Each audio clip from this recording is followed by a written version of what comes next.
Hi, my name is Chris Edwards. I'm the Technical Competence Development Manager for Arla Foods, based here in the UK.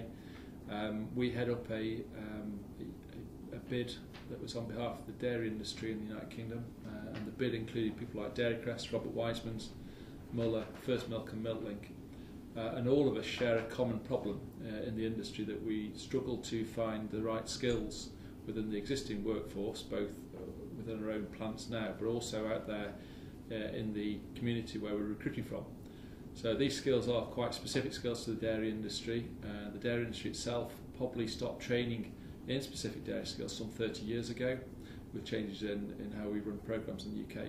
And we've struggled along since then, and it's come to a bit of a head now where we try to find people through job centres, through our own recruitment processes, where they've got the right level of competency, and find it very difficult.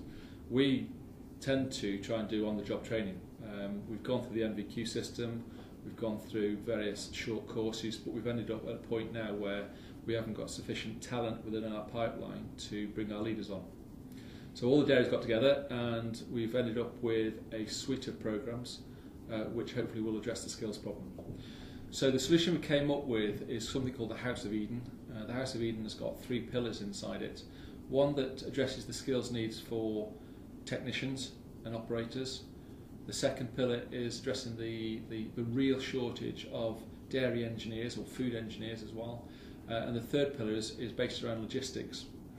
The platform itself of those 3 pillars is built on total industry integration, in other words sharing best practice across the supply chain, but also sharing common vision and values. We've, through this government, managed to draw down some employer ownership skills money, which has allowed us to develop our own courses, training solutions to suit our needs. It was evident before that the money going towards the training providers was being used in a fashion and a way, but not necessarily how the employers wanted it. And I suppose the government's called our bluff, rightly so, and said, well, you companies have been squealing about this for too long, that we're not meeting your training needs. Here's some money, you go find. And the benefit of this is that we actually control the money. We, as a dairy industry, address our skills in the United Kingdom to our people, whereas before we sort of assumed that the government are responsible for the training needs of our company. But there are people, and that's the bit, that there are people. So if we then go out to training providers, we're naturally going to want the best value. So not necessarily driving quality down, in fact quite the reverse, drive quality up for better value. And part of the core part of the employer ownership skills pilot is to drive up that quality.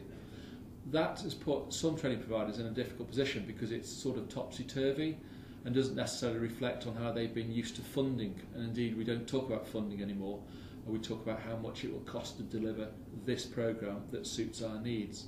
So certainly on the apprenticeship side, we've looked at taking a standard apprenticeship but adding in bits and taking some bits out that we're allowed to.